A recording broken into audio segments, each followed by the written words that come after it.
Giancarlo Esposito to the stage.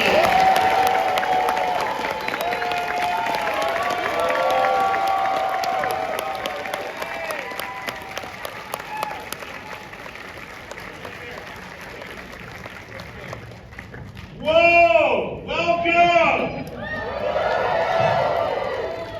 Good to see you, Orlando. We're going to be moving to fan questions in just 2 minutes, so go ahead and head to these 2 microphones right here if you have questions. And a little housekeeping before we get to that, please make sure you ask 1 question, keep it kind and courteous, and keep it short so that we can keep moving and get to lots of answers. So my question for you is, you are booked and busy, which I love, but I want to know, what was the thing that got you into acting? Oh my goodness, I think it was, I was young and I recognized that that acting was a way of, in a way, healing your personality and having fun, much like coming to Comic-Cons, to be in wonder, enchantment, and joy, to be able to lose yourself and to act out as if you're your greatest hero and your greatest champion. I love that. What is a character that you found yourself learning the most from? I think I learned quite a bit from Gustavo Fring because although I can attest that, yes, yeah, big answer. I had a sense that I wanted to play a villain who was very different and someone who was very attentive to other people and someone who fooled you. I was inspired by a stage direction by Vince Gilligan called Hiding in Plain Sight. And I wondered, when I looked across the street at the neighbor bringing out their garbage from the curb or going to work with their little briefcase, I wonder what they really did. Are they who they say they are?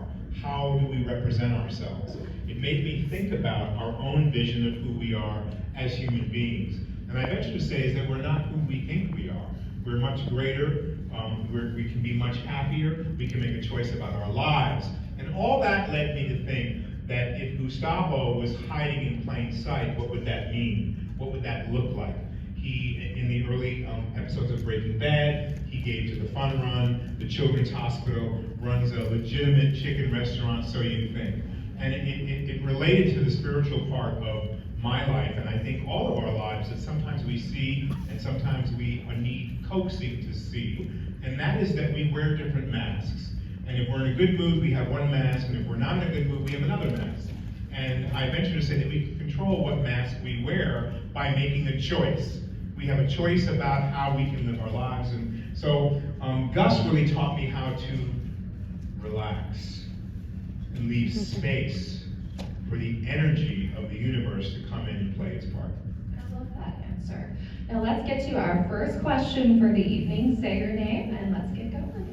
Hi, I'm Tyler. It's glad to have you here. It's awesome to have you here in Orlando. Quick question. So, like every role that you've ever had, you had a very powerful presence as Moff Gideon in The Mandalorian.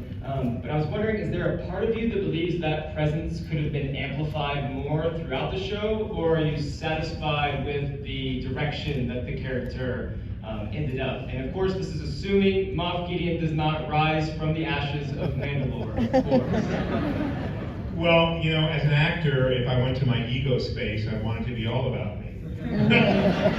So, as I always feel with the character, I do much homework involved in learning about who that character is and being informed by the writing that I always want more, which means I'm hungry. In life, if you're hungry, then you're always looking for that next opportunity, and you're aggressively feeding your creative spirit. That's being said, I really respect Jon Favreau. He wrote that role for me. The story is about the Mandalorian and not about the Moff Gideon. So I have to, I really respect that and want to play my part. Much like in life or in our own families, we have a role to play. And that role sometimes is dictated by what is foisted upon us or what is asked of us. As I believe the father, the man is the provider. He goes into the world, brings the world back home to his family. And that the mother, in old times, it's changed now, has often been expected to be the teacher. And I believe that we're all teachers. So you play your role accordingly. And then the opportunity, if the opportunity comes up or shows itself where you're asked for more, you're able to give more. So, and to your last part of your question, we decide if we're going to get old. there's circumstances that happen, that happen to us physically, health-wise, and all that. But I believe that those circumstances can be controlled by our minds. So if you see, our society shows pictures that our lifespan is supposed to be like this. And then we get to this age, we're supposed to start to be crawling toward death. And then we expect that. So what you put out is what you receive. And I believe your mind can control a lot of your circumstance. And no matter what your circumstance is, you can overcome much of that circumstance if you're in the right mindset. I am not going to die. So therefore, my opinion is not dead. Thank you so much. Thank you. Let's go over here next. Hi, Giancarlo. My name's Trevor. You've played some iconic villains throughout your time, Breaking Bad, Mandalorian, even in Far Cry, somewhat more recently. Is that something that you personally enjoy, playing these really awesome villains, or is it studios going, we need a really awesome villain, let's get Giancarlo? It's funny, in Hollywood, when you do something, one thing and you do it well, and you're acknowledged for it, then everyone else wants you to do that same thing. And so I get a lot of offers these days where they want me to be a Gus Fring-like character, and I oftentimes say no. I like being good at what I do, but being good at what I do comes from the material and what that role shows me. And so, do I enjoy playing villains? I do, because they have a way of controlling the chaos. In a way, it's strengthening my own personal life and learning how to control the chaos of my life and my family and the world in a compassionate and loving way. Like this guy that's sitting here right now, many of you have never seen, right? So that this is more of who I really am. But is it really? So I enjoy it because I have the opportunity to make an explosion. We love the explosion, we love the fireworks, to capture the audience's attention in a moment, in a word, with a look, with a movement. And that's powerful. And that's taught me a great deal about who I am, but also about who all of you are. Thank you. You up? Let's go back over here. Hey, my name's Jackson. I've got a question. What was your favorite thing about voicing Faraday in Cyberpunk Edgerunners? You know, I love voice work. Voice work to me is a way of extending my imagination. I don't have much to work with, and when they showed me that particular project, they showed me the Japanese version, which was all in Japanese. And I found it fascinating to be able to absorb what the Japanese was saying and fit the English into it. And so it was a very facile process where I had to fit the English words into a certain amount of space and into the mouth of this character. So with every project that I do, I give myself a lesson, especially if it's a movie or television show. And in voice work, it's much faster. So you have to be able to adjust your voice and hit that same timbre, the same kind of notes, like singing. It's like music. So to me, it was very exciting to be in that, because I had to sort of slide into it and be with the orchestra. And the orchestra had already played its symphony. So it's as if you're replacing the oboe. And I had to go in and be that oboe and fit seamlessly in concert with all of what they had already put down. Very nice. Thank you. You're welcome. Let's go over here. Okay, hello. My question is, out of all the things you've done in like media, games, all that, what was your favorite role and why? You know, I have a pat answer, and that pat answer is my favorite role is the one I'm doing now. And because I'm a working actor, I can tell you what some of my highlights have been. But when we have a chance to create, and I have a chance to create more so than many other actors, I don't sit at home a lot. And one of my daughters said to me, you know, you're a success. People who are successful are never home.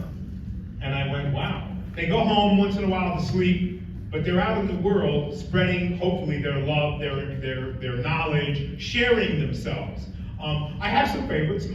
Gustavo Fring changed my life in a way that no other role did, because it taught me patience, to breathe, and to take other people in more than the energy I'm putting out.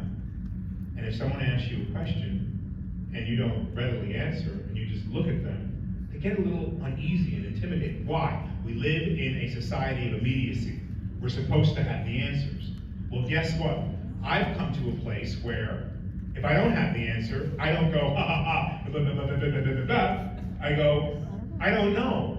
Let's find out together. That's honest. So we've gotten away from being honest in our communication. Because if I don't have the answer, you're gonna think, oh, he's stupid, he doesn't know. You're supposed to know. Who says I'm supposed to know? I'm not God. How am I supposed to know? Right? And now, if I don't know, and I left my phone, which is such a great thing to be free of the phone, I left my phone somewhere downstairs, right? Now if we don't know, we go, wait a minute. Oh, it says here, we just repeat, as opposed to having an original thought. It's time to think again. And how do you think? You think with your spirit. You are mindful, and you leave space to go, wait a minute. What was your question again? Let me think about that. You're thoughtful. It changes your life when you're thoughtful. Because you can be more original, more honest, more truthful, more engaged, more real. It's a different feeling. So when you let the world push you to a place of immediacy, our advertising, our phones, our iPads, our computers, right? We're constantly involved in something that's not interactive and not this. This is taking in each other's energy. That is what we're going to return to. I pray. It's good to have everything that helps and aids us in our communication. But it's also really good to take a step back and see each other. Not see each other while we're texting, but see each other truthfully, honestly, and completely and wholly. Thank you for your question.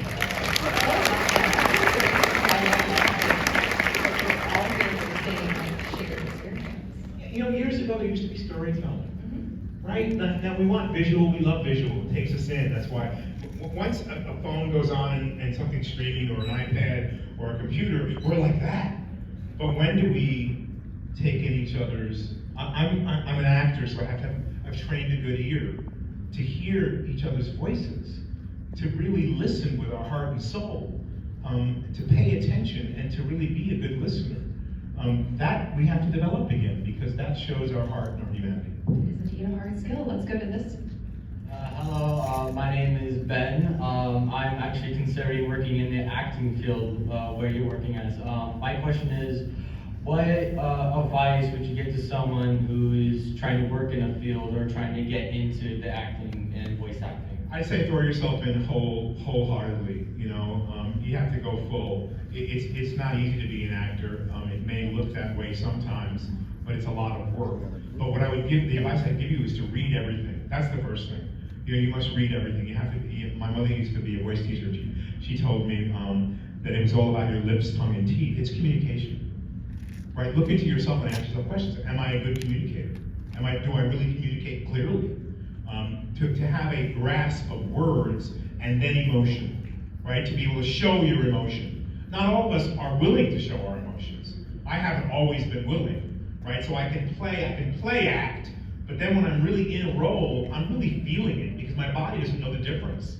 I'm saying words that are written for me, but you know, I've done some reprehensible things on films, and I have to throw it off because the body doesn't know the difference. But for a young actor, take classes, get into a theater production, audition. You know, I went through so much rejection, and rejection just made me stronger because it just enforced how much I love the pursuit of what I'm doing. It's not always the end. It's not always getting to the success. It's not always, it's the journey of it. Because the journey is what trains you in whatever you do. The journey of taking the steps to do it develops your character, develops your spirit, develops your facility to be able to repeat it. And when you do it and you feel it, no one can tell you whether it's right or wrong, because you know it's good. I know when I'm good. I know when I'm not good. I know when I'm truthful. I know when I'm not being truthful. Your gut is your guide. It'll always tell you. So follow your heart. Thank you. Pleasure. Hello, my name is Isabella, and I just wanted to ask, Gustavo Fring is one of your most iconic characters, so what was the hardest part about becoming him? It was really to realize that there was a part of me that was so much like him.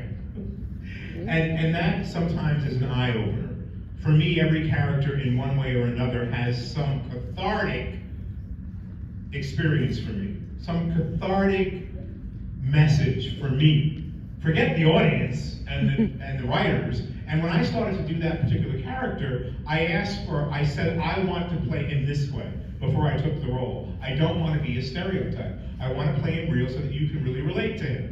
And somewhere around season 4, Vince Gilligan said to me, people are really starting to come over, the audience is starting to really come over to Gustavo's side.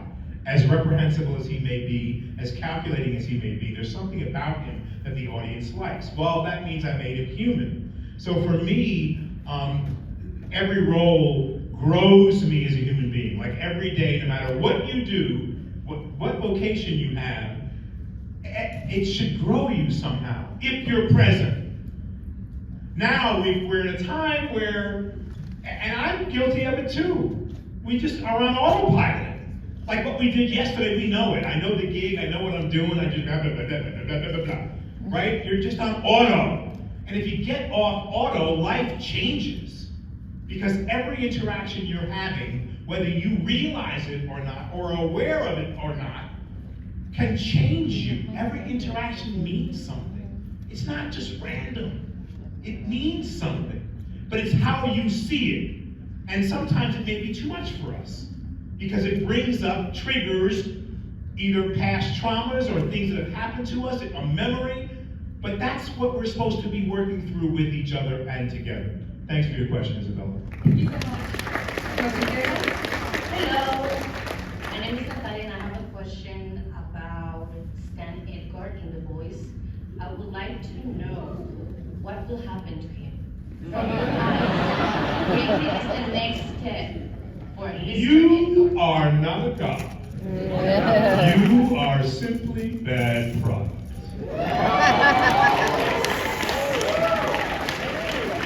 I gotta say, I love Stan Edgar because he controls the chaos in a different way. There's danger all around him, but Stan's a really good example of someone who's very observant and really understands, for example, in his relationship with Homelander, what Homelander needs and wants, which is what makes him unafraid. Right? He understands Homelander is looking for a father figure. He's looking for validation. And every time he pushes Homelander to the edge, and you would think he would be frightened that Homelander would turn on his red eyes and laser him, he knows that's not going to happen. Because Homelander really needs guidance like a little kid. What will happen to him? You wait and see. It's coming soon. All right, let's go back over here. Hello, my name is William. My question is, do you have a favorite line that you've ever performed? I just said I have some doozies. You have something I want. Thank you. I might be cutting off more than I can do, but my best friend Michael is an even bigger fan of yours than I am. Would you mind saying hi to him? Hi Michael, how are you? Why aren't you here come next year? Thank you so much.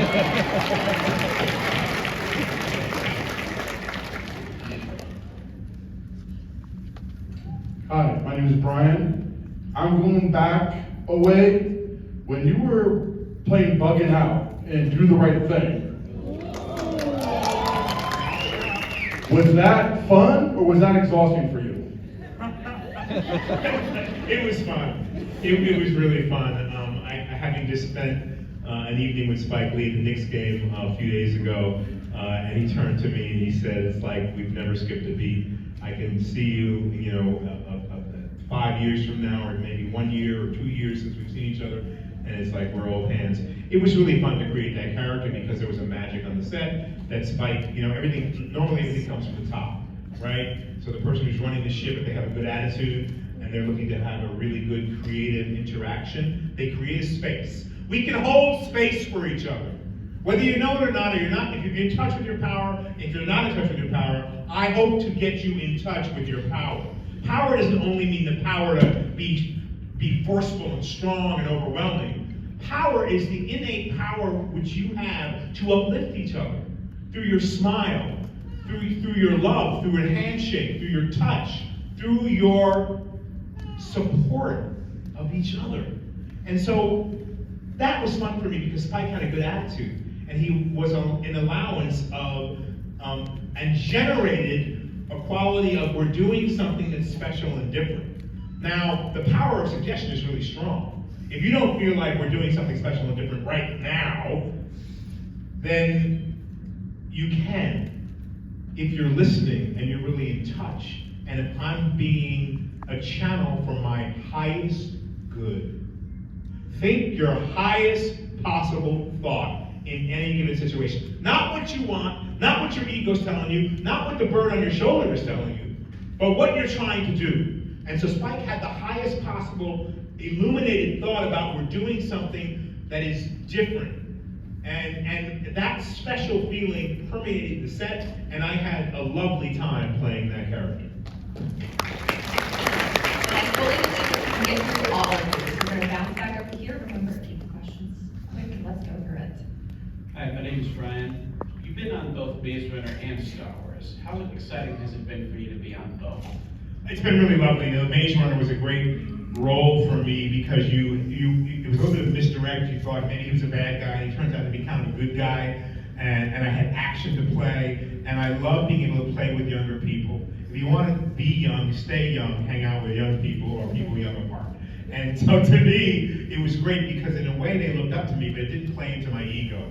It played into the fact that we could be a family.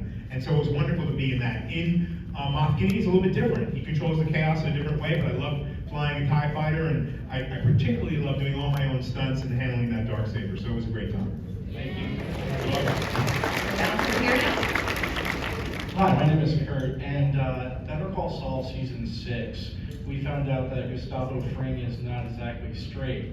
And did you leave any hints beforehand that would have told us other than him just going home alone and then going to bed? Well, there were a couple of hints in either direction. So, what does being straight really mean? If you remember back when I was cooking for Walt, I was cooking dinner, there was a shot of a wall, and in fact, my children were on that wall in those photographs, which kind of insinuated that maybe he had a family, maybe he was married, so maybe he went both ways. But there is a clue, and you have to look for it. But if you go back to Max Arciniega around the pool, if you go back to his relationship to Max, who was killed in Mexico around the pool, you'll start to maybe piece that together and have a feeling that, oh, maybe that was really hinted at, and maybe that could be true. Some little Easter egg to look for. Let's go over here next. Good evening. Good evening, Giancarlo. Good evening. My question really kind of has a little element to it where I like you to take like a 10,000-foot view. Shout out to the gentleman who referenced Do the Right Thing. But that mindset of style, what do you see as the evolution of Black people and Black representation in media as you've been stalwart throughout the generations for young people as well? I think it's changing rapidly. I think what's happening now is that we have the ability to play a wide variety of characters, and that people are waking up that this country we're all very, very mixed. And I think the challenge is for all of us to hold on to what our culture represents to us, and to be able to show it, open it up in a way that other people can really understand it and imbibe it. When I did Do the Right Thing, Spike had t-shirts up saying, it's a Black thing you wouldn't understand. And I went to Spike and I said, Spike, well, why don't we have t-shirts made up that say, it's a Black thing, let me help you understand. You see, right? So the idea, he was like, nah. And I love Spike, because I love his pro-Blackness. I love that about him because he's encouraging us to still hold on to and understand our own heritage. But shouldn't we all do that? Shouldn't it be a white thing? I want you to understand, should it be a Jewish thing or a Catholic thing, whatever that is? That's the problem with our world right now, is that we're intolerant of each other as human beings. Well, how crazy is that? We're all living together, breathing the same air. So, I think that we are in a better place in Hollywood to understand that you can really interpret who we are and understand who we are if we're open to allowing you in, and for you to see that your stereotype is broken. When you see a stereotype broken because of someone you meet, has been my experience, then the world changes for you. You're like, oh, why did I ever think that? And so I think we have a great place to look forward to in the world of our film and television and media. Thank you. You're welcome. Anything you can do, we have 5 minutes left. We're trying to do rapid fire. Here. Hi, Giancarlo. My name is Diego. Just wanted to ask, what was it like being part of such a great ensemble cast in The Usual Suspects? I love that. It's a And groundbreaking. anything interesting that might have happened to you on the set? It was a groundbreaking movie. I think the cast is really stellar. Bryan Singer's first film. I had an experience where I was given the script at Cannes, didn't understand it, and 3 days later, the producer who gave it to me had not even met Chris McQuarrie, who wrote it, said he lost his funding. 5 days later, and I said, well, that's good because I don't understand the movie. And he said, read it again. 5 days later, he's smiling again, he got his money back, and I think it was a great, when you have something small, right? Great things come from smaller ideas that grow to be incredible. And it was a great experience to be with Chaz Palminteri. All of our cast was really stellar, and it was fun because they were great creators. Thank you. Great, over here now.